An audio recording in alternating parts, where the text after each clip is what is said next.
Welcome to the 35th episode of the Mayor's Mixtape. I am Haley Sue Robinson, Director of Public Affairs. And City of Pueblo Mayor Heather Graham. Great. 35 episodes, Mayor. Oh, that's a lot. Yeah. It's exciting. It is. I'd like to remind you, you can find our podcast on YouTube, Apple, Spotify, Buzzsprout, wherever you get your podcasts, and you can like, share, and subscribe. You're also welcome to email us and ask questions or ask for a topic suggestion. You can email us mayor@pueblo.us. Okay, Mayor, let's get into the City Council recap from last night. We had the first budget public hearing. Mm-hmm. Yeah, and that's different than the first reading. So this was when citizens could come, talk about the budget once they've had the opportunity to review. I did think it was interesting. We had some folks online who didn't realize that they could review the budget. It's available at the library. It's also available in the finance department and the city clerk's office. Mm-hmm. It's still online. Available. Yep. Yes, and it's available online. But a lot of folks didn't know that you actually can come read a printed version of the proposed budget. And so that's still available. And then first reading is going to be November 10th. And then final reading, November 24th. Mm-hmm. Okay. So there was a lot of discussion about budget and fund balance. Can you maybe explain to the listener a little bit about the pattern of the fund balance and why we've seen such large fund balances since 2020? Yeah, we had a couple citizens come and speak about the fund balance, what it looks like, why it's so large, where has the money gone? Right. That was in the fund balance. What does that look like? And so for those of you that don't know what the fund balance is, it's like the city's savings account, right? Okay. So it's the money left after we've budgeted and appropriated for a year minus the council and Tabor reserve. So the city is required to keep a city council reserve and a Tabor reserve. Okay. And you'll find that on, on the B1. So it's pretty much the first page with all of the numbers is going to be the city's B1. So it's really the first presentation of the budget all wrapped into one. And so what you're going to be looking at is the available for future appropriations. So available for future appropriations is everything after what we have this year is a 12% council contingency reserve, along with the Tabor reserve. So you'll see that fund right here, Tabor contingency reserve and council designation reserve. And it's about $15 million for the council reserve and about $3.5 million for the Tabor reserve. So you're about $19 million that the city has to keep based off of this $130 million budget. Okay.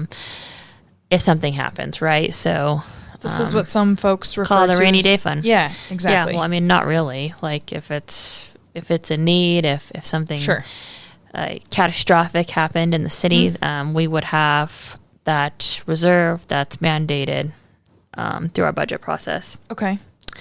So everything after that is what's available for future appropriations, what we call the fund balance. So for future appropriations into the next year, or if council sees fit to make a transfer out of the reserve for a special project, or for if something comes up throughout the budget year, that's where they would take, is from that fund balance, right? So last night we heard a couple citizens come and talk about the fund balance, why the city's fund balance is so large, why it's been so small, why we transfer funds in and out, and what that looks like. So what I decided to do was take numbers from, I think, 2012, starting off all the way through 2026, really highlighting what some of the fund balances had been previously, and kind of what you've seen over the last 5 years, because the city has debruced and we've taken in a lot of money, a lot of sales tax, and so that's where we see our fund balance grow. So we're gonna go ahead and take You're a gonna peek at the whiteboard that I put together. Yeah. Okay, great. Okay, so I went from 2012 to 2016. This is the fund balance for future appropriations. You can find all of this information under our budget portal. It will list the different years. Again, you're going to be going down and looking at the B1, and it's probably going to be in the right-hand corner, last number on the page. So you can see that in 2012, the reserve fund balance for future appropriations was $4,800. That's kind of scary, right? $4,800 that can be used for future appropriations. And then we go into 2013 and 2014, and you see 2 zeros that are available for future appropriations. And then you get into 2016. And in 2016, they actually had to take $168,334 out of that council Tabor contingency because we had no reserves from them to pull for. Okay, Mayor, so can we go back to the 2012? Yeah. Or the zeros that you just mentioned? Why were there zeros? There were zeros because I believe at the time we had a city manager, 2012 to 2019's budget. The city manager, presented the budget and said, we need to take all of our reserves in order to continue to provide quality of life services for the citizens. So they wiped out the reserves, leaving only the council contingency and the Tabor reserve, 0, 0. 2016, they ended up taking $168,000 from council reserves. 2017, they're back at $34,000 for fund balance for future appropriations. In 2019, you see that the city had $634,000 for future appropriations. So really, if COVID wouldn't have happened in 2020, the city of Pueblo would have been in a world of hurt, right? Only having $634,000 to dip into for future appropriations. 2020, 2021, you see we're back up at $5 million, and probably what you're going to see account for this large increase, that's going to be our police officers' positions continuing to roll over. So we budget for the positions. We don't fill the positions. They roll over back into the fund balance. So this is when you had your defund the police movement in 2020. COVID was happening. It was a hard time for the city to hire, recruit, retain police officers. So you're going to see several open positions. So you're going to see that continuous transfer back into your fund balance. In 2021, the city ran a ballot measure to de-Bruce. The ballot measure was called Revenue for Roads. So the previous administration knew that the city was going to be taking in a ton of money after seeing middle of 2020 through 2021's forecast of additional federal stimulus money, sales tax collections start to skyrocket. So instead of returning those dollars back to the citizens, the city of DeBruce was allowed to keep that money. But the administration goes and says, we are going to pave roads with those additional funds. And I believe the ballot language even said something to the fact of anything over, we will pave at least $5 million worth of roads out of this DeBruce fund, right?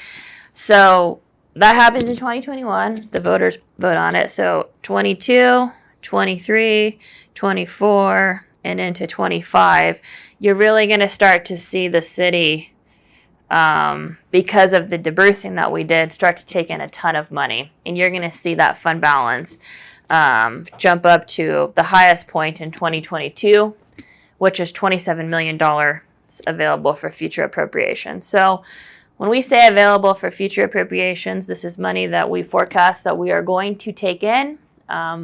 Infrastructure projects, roads, those types of expenditures were what that money was spent on from 22 to 2024. They paved at least $10 million in roads every year. You could find that in your capital plan in the back of your budget. And you can see that at least $10 million is allocated in 27 or 2022, 2023, 2024. In 2025's budget, I think we did $5 million in roads for 2025. And then in this year, 2026 proposed, we have $2.5 million. And you can see what the fund balance is in 2026 proposed. And the reason for this is because in all of these years, right, the city is taking in tons of money because there's tons of federal stimulus. So we have a large fund balance. Large fund balances are good to be able to do capital improvement projects, pave roads, right? But when it comes to wages, and not that this is a bad thing, the city now has the ability to pay. So when we are negotiating with all of our unions, and you have these large fund balances, 27 million, 18 million, 20 million, and 20 million, the city has the ability to pay these larger wage increases that are the comparable to our 5 cities listed in the charter. So that was something that's quite a few citizens brought up, or at least one or two. Yep, personnel costs. About personnel costs. Talk a little bit more about the ability to pay, or why the increase in personnel costs over the last several years. So before, if you go back and you look at some of these times up here, before we debruised, before we were taking in all this money, you can read the paragraph where the city manager talks about pay increases. And specifically when I looked last night in one of the years, it's like we're going to pay the fire employees $50 more a month.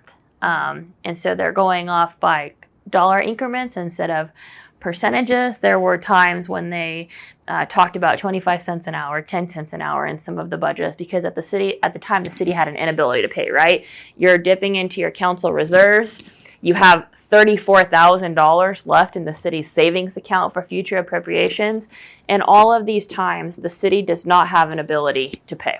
So when we go to arbitration and when we're negotiating with our unions, that's what we're negotiating on. We're negotiating on $10 instead of 10%, right? In all of these years, we're negotiating on high percentage increases because we have the ability to pay with these high fund balances. And another question I have is, there are instances where we see folks across the city who will work overtime. Mm-hmm. So we obviously have the set pay for salary scale. But then when it comes to overtime, like let's say, when we have like Chili Fest or the Colorado State Fair, or even like Evraz, when we had the Evraz fire, we had folks that were working overtime for those instances in like police and fire. Yep. Or if we were to have like a water main break and it somehow affected stormwater or wastewater, we would pay folks overtime. Yeah. Does that come out of the salary line item, or does this affect these numbers that we can potentially pull from fund balance? They have a temporary wage line, an overtime wage line in each of their departments. Where we really see a lot of those overtime wages right now is the police department. I think we're over $1 million this year in already overtime, so we're taking it out of their salary savings. So those positions that the city has funded, but we have not filled, we have the ability to move that money from those unfilled positions and pay that money through salary savings for our overtime budget. So that's all incorporated in your wage line. So when the city goes to negotiate with the fire union, with the page union, with the police union, we are really focusing on what is our fund balance for future appropriations into the next year. That is what an arbitrator is going to look at. That is what the attorneys for the 3 unions are going to look at. Does the city have the ability to pay that 4%? Do they have the ability to pay that 7%? And the city did. The city has had the ability to pay those large salary increases from at least 2021 until 2025. Now, 2026 is going to be a different story, right? Because we only have $5 million left in our future appropriations for 2027's budget. So then looking forward, this $5 million seems to be a concern for some folks. It's 100% a concern, and I'll tell you why. So Just this year alone, City Council approved pay increases for the 3 unions, which totaled more than this number with their health insurance benefits. Total package, it was like $6.1 million that they approved in wage increases that we already know is going to be an impact on 2027's budget, right? So just the pay increases alone that they will receive in 2025, we will not have any reserves moving into 2027's budget unless we either have an increase in sales tax or unless something changes within the economy and we are able to bring in more sales tax dollars. Okay, thanks for the breakdown, Mayor. I think that's helpful for folks to understand the historical reference, but also looking forward, what does this mean for ability to pay for our unions, for wages, roads, and then quality of life for citizens. I think these are important conversations to have of what can we expect for the future. Obviously, when we're planning for 2026, we have to look even beyond. Yeah, and that's, since I got into this role a year ago, if you're not increasing your sales tax revenue, if that is continually decreasing, you already know, hey, you're 8.6 in the hole, right? Come 26, if nothing happens with sales tax, you're 8.6 plus wage increases in the hole. And come 27, if nothing happens, your 25 and 26's decrease. Plus, we're going to be negotiating with the unions again in 27. So, and in 26. So, you really have to. I've been saying this, like this is we're playing the long game.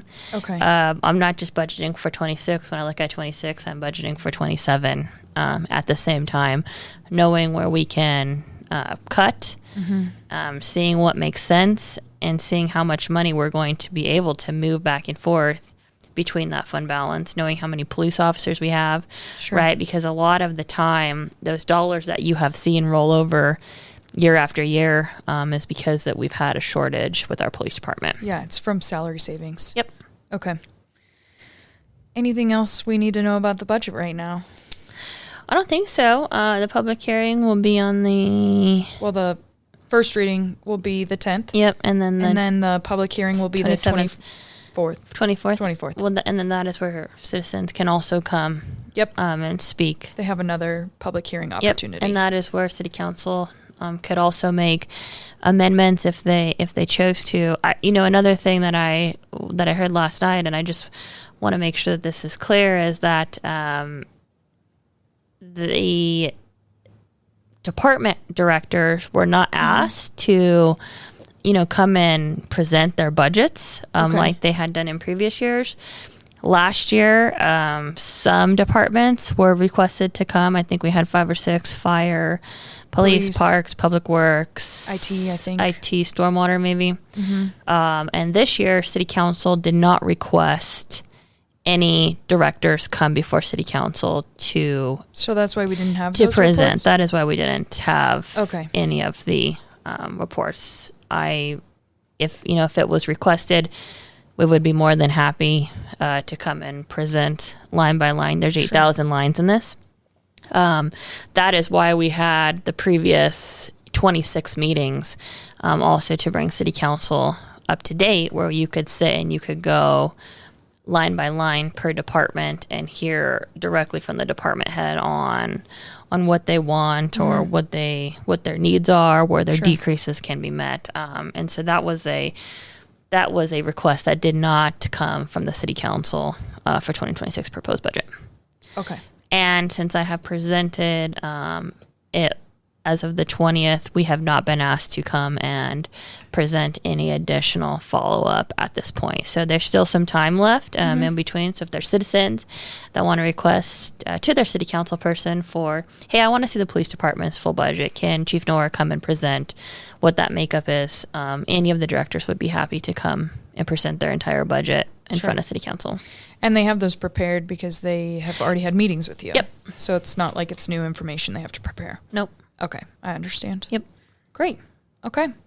Well, lots of decisions still to be made over the course of the next month, so we'll see how this all shakes out with the budget. I know this is a conversation that many municipalities, the state, obviously the federal government is speaking about the budget as well, so it's just budget season. Yeah. Okay. We had a win last night with the dog track. There was a vote brought back for reconsideration. So it originally passed 4-3. Then on October 20th, council asked to reconsider the vote. But last night it actually was reapproved, and it was 5-2. Yeah, it was great. We had the developer online and answered some questions. I think one thing that was interesting that council talked about was assessing the plan moving forward was the development plan. Sure. So can you talk a little bit about that process moving forward? So when the city uses any kinds of funds to incentivize or when we are dealing with our access permits up and down the boulevard, sure, the city puts together a development agreement, which is between the city and the developer, or like the urban renewal, the city and the developer, saying if we're going to incentivize you, you have to fulfill X, Y, and Z before you receive. Okay. So that's what we do. Typically on any time that there's dollars or land exchanged, we want to see the return on investment, what's going to happen at the end, and we want to be able to take that to city council and to the public. Sure. And say, hey, we're going to incentivize these individuals, this demo. We're going to incentivize through land, any type of our incentive.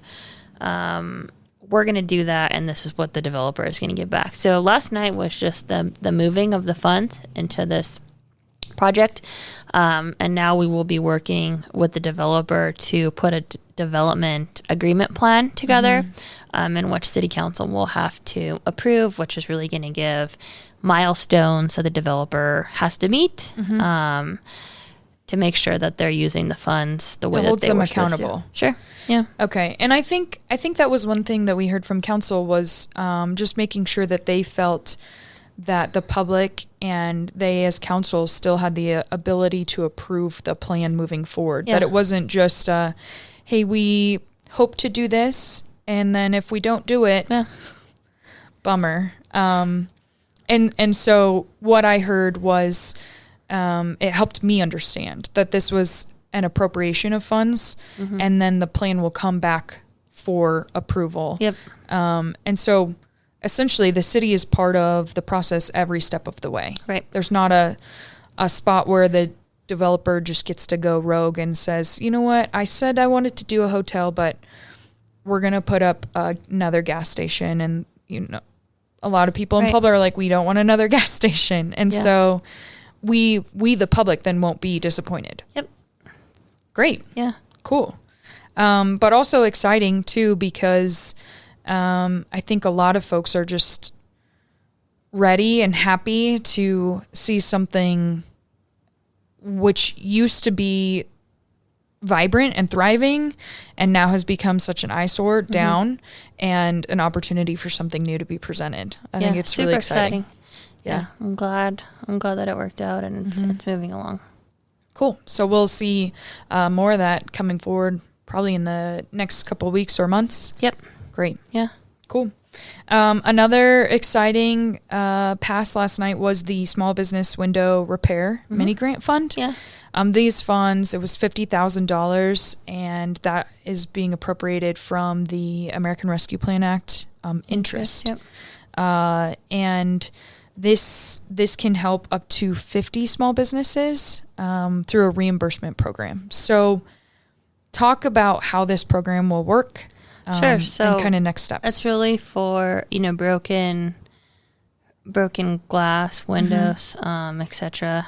And so what the business will be able to do is, say you have a broken window, the cost is $900. You will have, because the grant can go up to $1,000, reimbursable grant. So you will have to get the window replaced. You will have to file a police report. You will have to be current with city sales tax. Sure. Current business license. Okay. Correct. And then you can actually, we're going to have a form, a checklist of everything that you're going to need, and then you will be able to come to the mayor's office, and we will reimburse your money that you spent to repair that window up to $1,000. Great. That's fantastic. And, I think Chief Knoller and Councilor Martinez talked about, there is the possibility like you have like a smaller window that's broken and then maybe like a door that's broken. So it's up to $1,000. So let's say that, I have $1,500 worth of damage. I can be reimbursed up to $1,000, even if it's two separate instances. Yep. Okay. Cool. Yeah. Cool That program. helps with the burden of cost. I know a lot of folks are just saying, hey, this is difficult for us to navigate, and we just need some help. Yep. Cool. Okay. We also have some upcoming events. Yes. It's a busy week. Halloween. We have Halloween. I know it was really successful over the weekend with the trunk or treat at El Centro. You were also down at the Riverwalk for Fright Night. Yeah, I gave away 20 bags of candy, and it was packed. I saw pictures. A lot of kiddos out there. Yeah, really cool costumes. Wall-to-wall people. Yeah, I mean, you couldn't even walk. So it was a great event. Cool. Well, we're going to have trick-or-treating here at City Hall, but we also have like a kind of like a toucher truck in the parking lot, so you can come check out a Vector truck or a sweeper, a police car. We're going to have a haunted bus. Yeah. All kinds of really fun things. So find out how kind of city fleet works and in the different departments. It'll be really fun. So that's from 2 to 4 on Friday. We also still have our discount days with Waste Connections. So solid waste, trash, yard trimmings, mattresses, box springs, all those things, you receive a discount as long as you bring your city ID or a utility bill that proves that you're a city resident.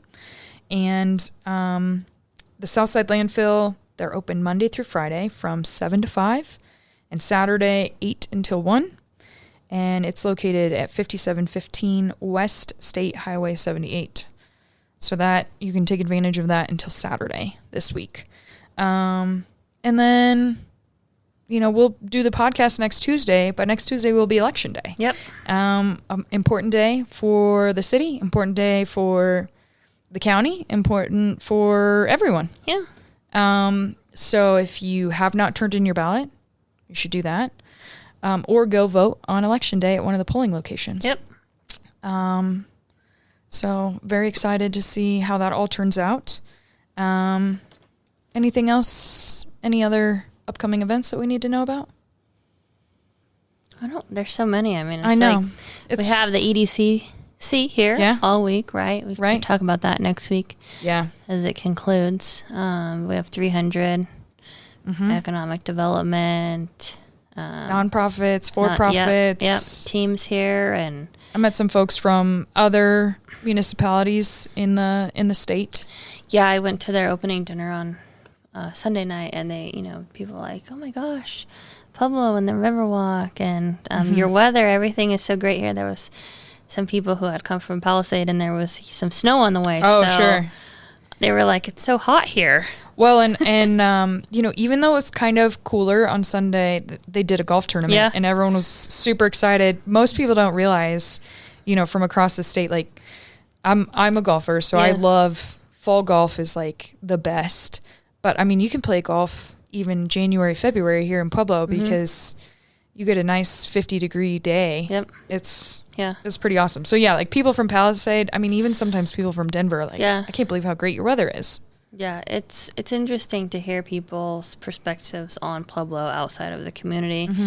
I'm sitting with groups of people who have no clue who I am, just sitting in. Just a regular person. And they're promoting Pueblo. They're like, this place is really cool. And what do you do? And I'm like, oh, I'm the mayor. Like, oh, well, we love your city. So that's great to hear. Sometimes we get down on ourselves as community members here, but it's really nice to hear people talk about how much they love our city. How much they love Pueblo, and how they'll be back. And we had the clerks conference here last week. Oh, yeah. Same kind of overall support for our community. And so that's nice to hear.